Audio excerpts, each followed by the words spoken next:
ابھی ایک آدھ دن سے سوشل میڈیا پر ایک عجیب سی بات پھیلی ہوئی ہے، اور وہ یہ کہ اسلام آباد کی ایک یونیورسٹی کامسیٹس میں انگلش کے کوئی پروفیسر ہیں جنہوں نے ایک انتہائی بیہودہ اور واہیات قسم کا کوئز اپنے اسٹوڈنٹس کو دیا. اور اس کوئز کے اندر ایک تو ہوتا ہے نا حرام ریلیشن شپ کی بات، نہیں حرام سے تو بہت آگے کی بات چلی گئی ہے. یہاں پہ اللہ معاف کرے انسیسٹ کے بارے میں بات ہو رہی ہے، یعنی کہ ایک بہن اور بھائی کا آپس میں ناجائز تعلق. کیا یہ بات سچ ہے یا جھوٹ ہے؟ آج اس پر بات کرتے ہیں. السلام علیکم ورحمۃ اللہ وبرکاتہ. میرا نام راجہ ضیاء الحق ہے، اور ایک بہت ہی عجیب خبر، اور وہ یہ کہ جی کامسیٹس یونیورسٹی اسلام آباد میں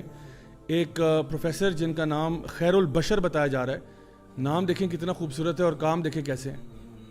انہوں نے اپنے اسٹوڈنٹس کو ایک کوئز دیا ہے، اور اس کوئز کے اندر ایک انسیسٹ کا ریلیشن شپ جو ہے بہن بھائی کے بیچ میں، اس کے بارے میں بات کی کہ جی 300 ورڈز میں آپ اس کو بیان کریں کہ آپ کو یہ ایکسپیرینس کیسا لگا، اس کے بارے میں آپ کی رائے کیا ہے، آپ کے تاثرات کیا ہیں. اب یہاں پہ بہت سی باتیں کہنے والی ہیں، تو سب سے پہلے تو جو گڈ نیوز ہے وہ آپ کے ساتھ شیئر کر دیتا ہوں. وہ یہ کہ یہ جو معاملہ ہوا ہے، اس میں پہلی بات تو یہ کہ معاملہ سچ ہے، اس میں کوئی رومر والی بات نہیں ہے کہ یہ واقعہ نہیں ہوا، ایسا ہی ہوا ہے. لیکن اچھی بات یہ ہے کہ ان کو فوراً سے پہلے فائر کر دیا گیا. ٹیچرز کی ایک کمیٹی بیٹھی جنہوں نے بیٹھ کے فوراً سے ان کو یونیورسٹی سے باہر نکالا، بلکہ نہ صرف باہر نکالا، ان کو یونیورسٹی سے بلیک لسٹ بھی کر دیا گیا. یہ واقعہ جو ہے یہ 5 جنوری 2023 کو پیش آیا تھا جب ان کو فائر کیا گیا. اور لیکن ابھی سوشل میڈیا پہ یہ بات چونکہ تھوڑا لیٹ پہنچی ہے، تو اس لیے پچھلے ایک آدھ دن میں بہت زیادہ ہنگامہ مچا ہوا ہے. سو دا گڈ نیوز از کہ not only has he been fired but he has also been black listed and he has been cooked out of the university which is a good thing. اصل سوچنے والی بات یہ ہے کہ ایک بندہ انگلش لینگویج کا پروفیسر لگا ہوا ہے ایک بڑی ریپوٹیبل یونیورسٹی کے اندر، وہ یہاں تک کیسے پہنچتا ہے؟ دیکھیے، کسی کے ماتھے پہ تو نہیں لکھا ہوتا کہ وہ کون سے ایجنڈا پر چل رہا ہے، وہ کون سی بلیفز کو لے کے پھرتا ہے، وہ کتنا میسڈ اپ ہے سائیکولوجیکلی. یعنی کسی کے چہرے پر تو یہ نہیں لکھا ہوتا.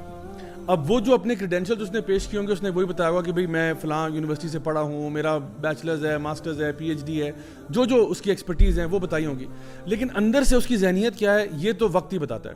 اور ایک اور چیز میں آپ کو بتاؤں، کیونکہ میں خود بھی یونیورسٹیز میں پڑھاتا ہوں، تو جو کوئز ہوتا ہے نا کلاس کوئز، یہ کلاس کوئز کسی سے چیک نہیں ہوتا. یہ ٹیچر کے اپنے ڈسکریشن پہ ہوتا ہے کہ وہ کس طرح سے کوئز کو آگے پیش کرتا ہے، کس طرح سے آگے پریزنٹ کرتا ہے. لیکن جو مڈ ٹرم ایگزامز ہوتے ہیں اور جو فائنل ایگزامز ہوتے ہیں، ہاں وہ پورے یونیورسٹی کا ایک میکنزم ہوتا ہے جس کے تھرو وہ گزرتے ہیں، ان کو دیکھا جاتا ہے، چیک ہوتے ہیں، اسکروٹنائز ہوتے ہیں، اس کا پورا پروسیس ہوتا ہے. لیکن جو کلاس کوئز ہوتا ہے یا کلاس ورک ہوتا ہے یا ایون ہوم ورک ہوتا ہے، وہ بار بار جا کے وہ ڈپارٹمنٹ سے ویریفائی نہیں کروا رہے ہوتے. تو یہ اب بچوں کے اوپر، اور میں بچوں کو خراج تحسین پیش کروں گا جنہوں نے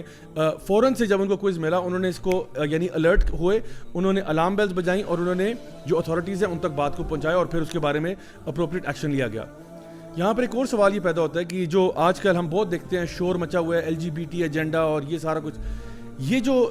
انسیسچول ریلیشن شپس ہیں یہ LGBT کا ایک نیچرل پروگریشن ہے. اور میں چیلنج کرتا ہوں کسی بھی شخص کو جو LGBT رائٹس کو ایکٹیولی پرسو کرتا ہے اور ان کو پروموٹ کرتا ہے اور ان کو پروپیگیٹ کرتا ہے، کہ مجھے بتائیں آپ کس منہ سے کہہ سکتے ہیں کہ انسیسٹ جو ہے وہ یہ والا پیار ٹھیک نہیں ہے. یعنی وہ جب آپ یہ نعرہ لگاتے ہیں نا لو از لو، تو یہ بتائیں کس منہ سے آپ کہہ سکتے ہیں کہ پھر انسیسٹ ٹھیک نہیں ہے. یہ اسی LGBT ایجنڈا کی ایک فردر ایکسٹینشن ہے. اور ایونچولی جس طرح ویسٹ میں اب یہ وہاں تک آہستہ آہستہ پہنچ رہے ہیں، بلکہ ناٹ اونلی انسیسٹ بلکہ اللہ معاف کرے پیڈوفیلیا تک یہ بات جا رہی ہے کہ اگر ایک مرد اور ایک چھوٹے بچے میں بھی آپس میں اگر ایک اگریڈ اپون ٹرانزیکشن ہو رہا ہے تو اس میں کیا مسئلہ ہے؟ بہن بھائی کے بیچ میں بھی اگر ایک اگریڈ اپون ہے، دونوں آپس میں راضی ہیں، کنسینٹ ہے دونوں کا، تو واٹس دا پرابلم؟ بیکاز یہی وہ بوگس لاجک ہے جو انہوں نے تب استعمال کی تھی کہ جب یہ کہا تھا کہ جی اگر اللہ معاف کرے 2 مردوں کے بیچ میں کنسینٹ ہو جائے تو کیا فرق پڑتا ہے، 2 عورتوں کے بیچ میں کنسینٹ ہو جائے تو کیا فرق پڑتا ہے. یہ وہی لاجک ہے جو ان کو یہاں تک لے جاتی ہے کہ وہ کلاس روم کے اندر آ کے یہ بات کہتے ہیں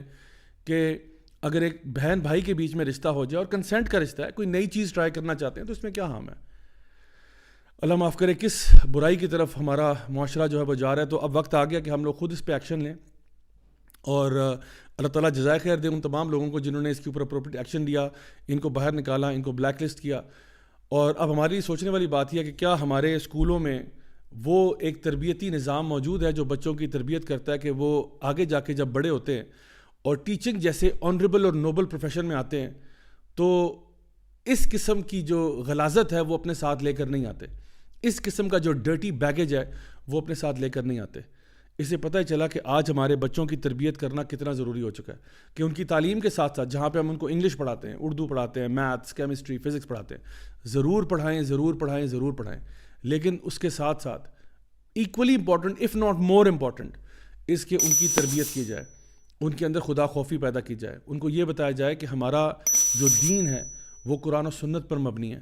اس میں ہم کوئی ایسی بات نہیں کر سکتے، کوئی ایسا فلسفہ نہیں آگے پھیلا سکتے جو اللہ تعالیٰ کے دین سے ٹکراتا ہو، اللہ کی شریعت سے ٹکراتا ہو۔ نبی کریم صلی اللہ علیہ وسلم کی حدیث سے آپ نے فرمایا کہ اِنَّ لِكُلِّ دِینٍ خُلُقٌ وَخُلُقُ الْإِسْلَامِ الْحَیَاءُ، کہ ہمارے دین کا جو بنیادی کیریکٹرسٹک ہے، جو بنیادی صفت ہے ہمارے دین کی، وہ حیا ہے۔ اور ایک اور حدیث میں ارشاد فرمایا کہ اگر تمہارے اندر حیا نہیں ہے تو پھر جو مرضی کرو، پھر تم سے کسی بھی چیز کی امید کی جا سکتی ہے۔ اللہ تعالیٰ ہم سب کو اپنے حفظ و امان میں رکھے اور ہمیں صحیح معنوں میں دین پر عمل کرنے کی توفیق عطا فرمائے۔ والسلام علیکم ورحمۃ اللہ وبرکاتہ۔